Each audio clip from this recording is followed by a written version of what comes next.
చేయి చేసినవాడు కష్టకాలమందు నీ చేయి విడచునా?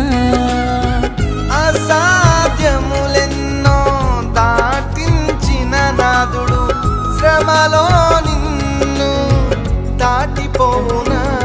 సియోను దేవుడే నిన్ను సిగ్గుపడనివ్వడు, కనికరాపూర్ణుడే నీ కన్నీరు తుడుచును.